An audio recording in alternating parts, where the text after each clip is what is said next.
Hello to you. This video is just a brief catch up on where I am with the channel. The reason I'm making this video is not to play a fiddle tune at the moment, but just to pass on some information to you. I keep getting a lot of requests for backing tracks, particularly where I perhaps do a violin lesson or a fiddle lesson on a particular tune. Can I please provide the backing tracks? Well, as you know, I do always provide the musical notation, and in some instances I like to provide the tab as well. The reason I don't put so many backing tracks up is because of the way that I record. I used to do this a couple of years ago. I used to put quite a few backing tracks up, but they didn't prove to be too popular, only with a certain, perhaps, section of the YouTube community that follow this channel. The reason I don't do so many now is because of the way I record. First of all, I pick up the violin and I play a tune. I record the tune, so when you see me playing, I'm playing live. I've never mimed. I've always played live because I'm a live musician. I go out and play gigs. That's the way I am. I play live. I believe I should be playing. What you're seeing is what you're hearing, basically. So when I make a video, I pick up the fiddle and I play a tune. Now sometimes you'll see me wearing headphones because I've got a little what they call click track, and it's like a metronome going in my ear, and that gives me the perfect timing.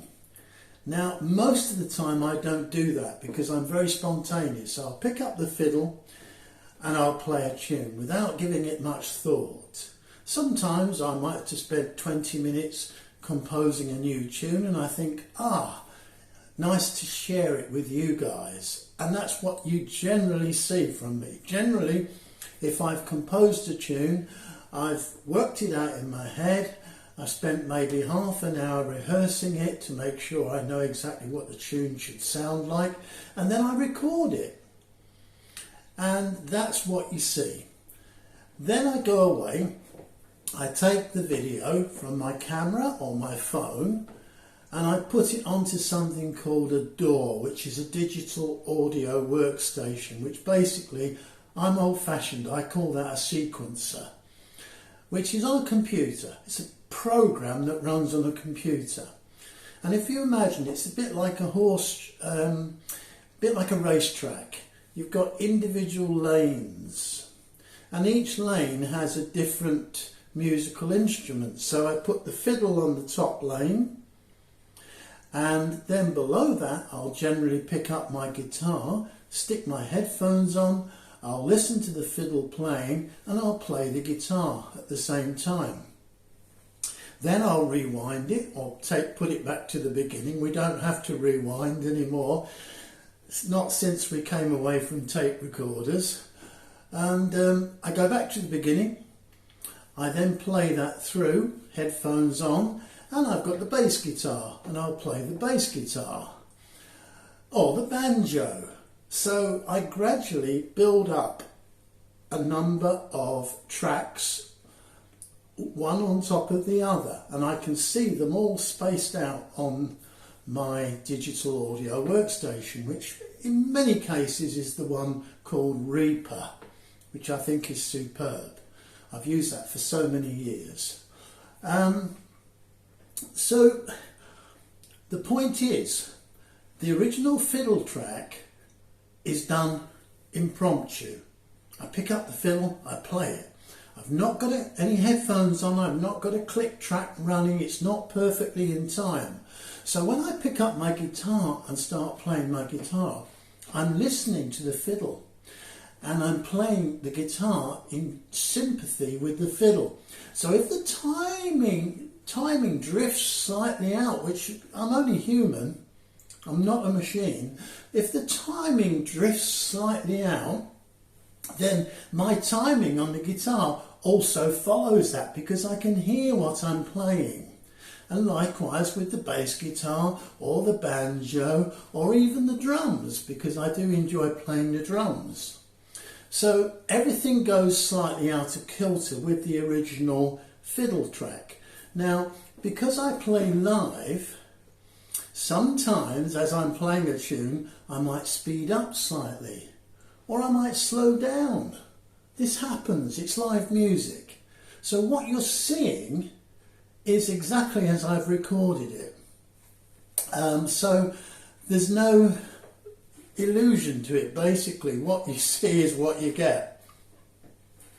So the point is, the timing is not perfect. So where does this relate to backing tracks?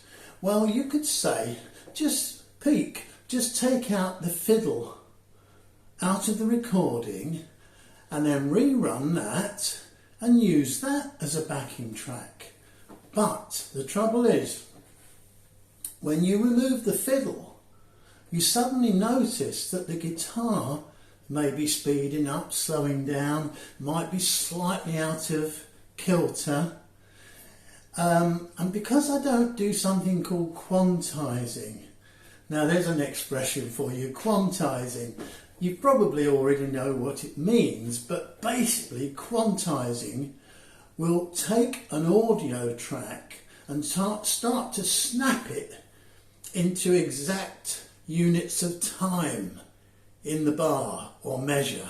So it might sort of pull it into each individual crotchet or beat. That's what quantizing does. Do I do that? Do I? Heck no, because I like the sound of a live performance. A classic is my very second video I did, Cajun cooking, which is unlike the Cajun cooking that you normally hear, because I'd heard it and decided I'd like to just change it slightly. But that track was one of my earliest ones, and I got a bit excited as I was playing, and I noticed the timing speeds up throughout the video. But hey, it's live music, so I've left it like that. Sometimes I'll leave a bad note if I play a dodgy note, and we all do it. Yeah, I could rub it out and replay it or something, but no, sometimes I'll leave those in because I think, well, it's a live performance. So, getting back to the backing tracks.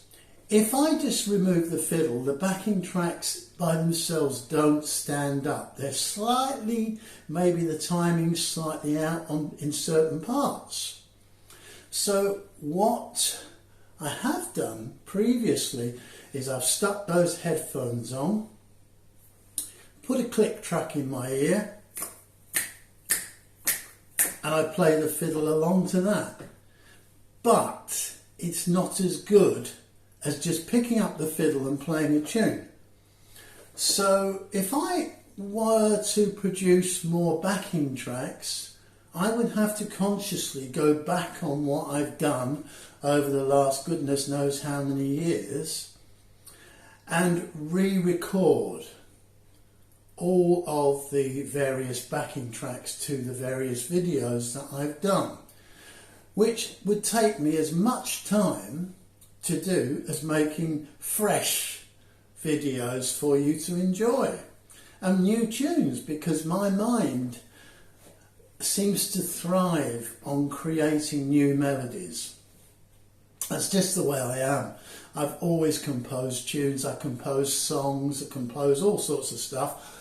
Basically, that's how I get my creative urges out of my body, by basically thinking of new tunes. So, so getting back to this backing tracks, I'm quite happy to do backing tracks and make backing tracks, but I think I'll approach it by re-recording to the original the original tune. So I would have to put a set of headphones on, put a click track on, and play the original tune, and then do the backing tracks along with them. Play the guitar, the banjo, the bass guitar, the drums, which is quite an effort. So yeah, that's the reason why I don't do an awful lot of backing tracks, but I could do if there's a requirement, but there would be a big amount of time required to do that. So let me know your thoughts. I enjoy the spontaneity of picking up a violin or a fiddle and just playing a tune and sharing it with you, putting some music with it, put the guitar on, the banjo, whatever else it is I decide, mandolin, because I play all those instruments, and the keys, of course, I play those as well. So it's an interesting choice, this. I've been thinking about it. I think if I do make backing tracks, along with publishing all of my tunes, of course, because I've got them all on the computer, and this is something I also need to do. I could put a website together which had access to backing tracks, access to all of the tunes that I've composed over the years, in some downloadable form, and for a small cost, I guess, just to cover my time. But let me know what you think. I'm easy on this one. I quite enjoy just picking up the fiddle and playing a new tune and sharing it with you guys. But I understand I've got to move forward, and I've got to provide you guys with what you want. So let's have some feedback on this one, and perhaps you can help me decide. Thanks for watching. Sorry I'm not playing a tune, but it's been lovely sharing a bit more time with you. You take care and have a lovely weekend, or if you're watching this during the week, have an enjoyable week. Bye for now.